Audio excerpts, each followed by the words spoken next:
qodobka koowaad waxaan rabaa inaan ka hadlo aan u faro walaalkayga governor Garissa County mudane Nadiif Jaamac qodob waxaa jira uu noo sheegay la yiraahdo Madenge geedka Madenge la yiraahdo wuxuu ka sheegay ijaara barsida uu ka sheegay jamhuuriyadda Garissana uu ka sheegay uu yiraahdo Madenge ayaga bixis ah dadweynihiina waa loo sheegay fagaara loo sheegay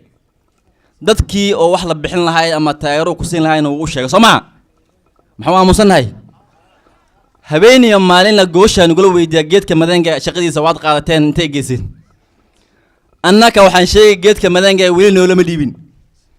meel aan geynayno xafiiska aan geyn lahayna noolama sheegin khidmadaad qaadan lahaydayna noolama sheegin saddexdaas oo shay noola sheeginna Madenge aan bixina ma dhihi kari haddaan nahay mudanaasha la soo dad Garissa County qodobkaas waa qodobka labaad aan rabo inaan sheego waxa way Garissa County shaqaale baay qornaayeen Soomaaliya 2017 ilaa 2022 shaqaalihii la qoray nidaamkii lagu soo qoran dawladda markay soo gashay way darabday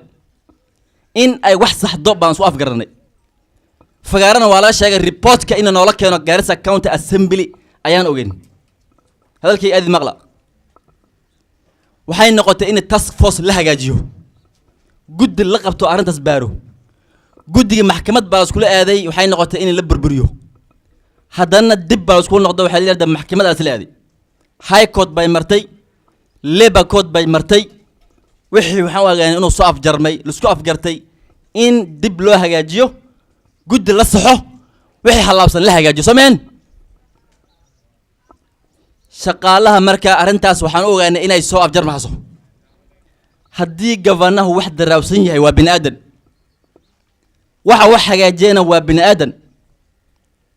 waxa u baahan tahay Garissa in la isku samro danti guud oo baahida taalo oo shaqaalaha county land dad shaqaalaha kale meelkii maamulaya waa ehelka maanta degan in loo naxariisto loo turo in la isku baabi'inin fidna koow kala bilaawato halkaas loo tuuri assembly loo tuuri inta loo tuuri executive ka dhici annaka noo muqraxsano reer Garissa waxa joogo waa walaal waxa joogo waa mid in la isku naxariisto oo dawladda loo turo ay dadkii shaqaalihi hadii si fiican loo hufay in lagu soo celiyo nidaamkooda ayna shaqada bilaabaan ilaa baahi fara badan baa jirta runtii waxa kamid ah dad baa reerkooda maanta burburay oo gabdho la furay dad baa maanta kiraaska bixin la dad baa waxa ku soo mal maanta son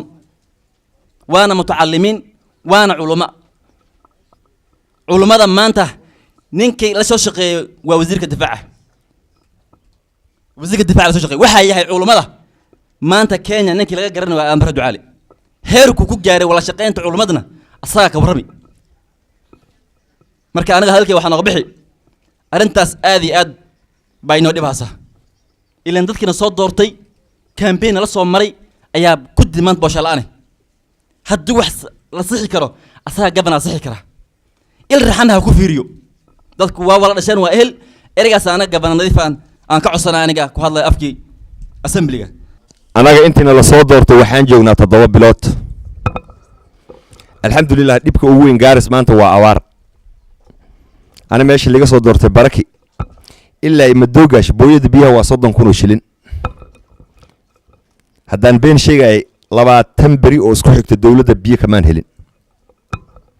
hay'ad la dhaho NDMA iyo Save the Children ma ka helna waxaa nasiib darre sida xaqiiqadii dawladda lacag la'aan ma 6 bilood ay dawladda xafiiska ku jirta lacagta soo martay ay dawladda Ruto bisiisay waa 4.2 billion 4.2 billion Cabdiraqan waxba muusonin 4.2 billion shilling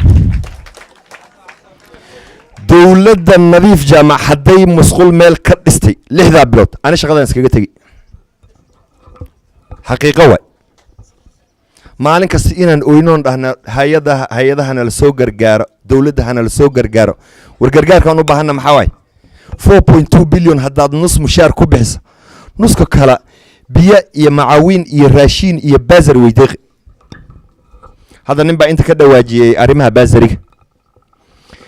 ummadda kale ee county-yaasha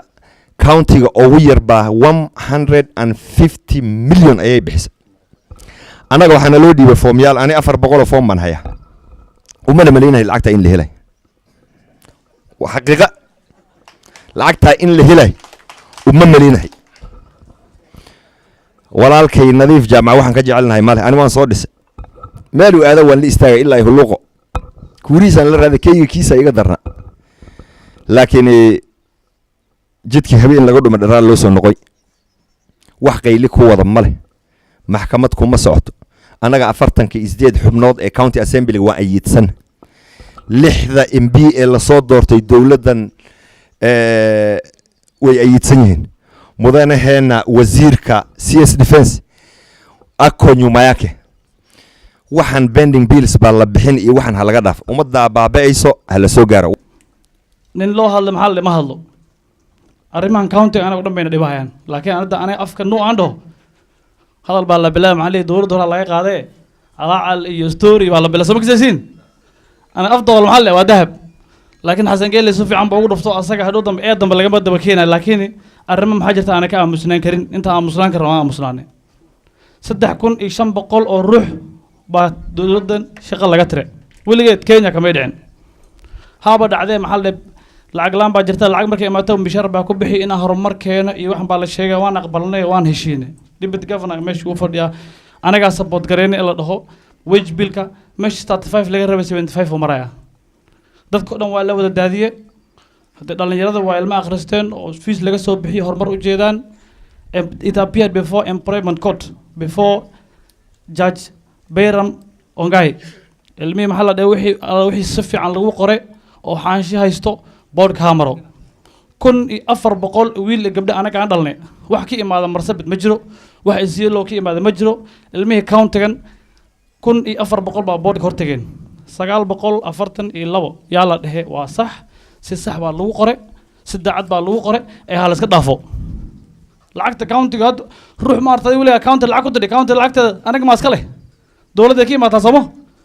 wax oo ruux oo xaq lagu qoro waxa ugu nacabto mishaarkiisa meesha waa xasidnimo kala oo gaaray anagana ma yeelayno and I think there's a speaker and there's a judgment supporting the claim anaga as a county assembly we are custodian of procedures speaker in harro in arinta ayadan uu ka hadlo uu sheego arinta inaan yeelaynin ba ayadana in roo inaan sheego dadweynaha reer Garis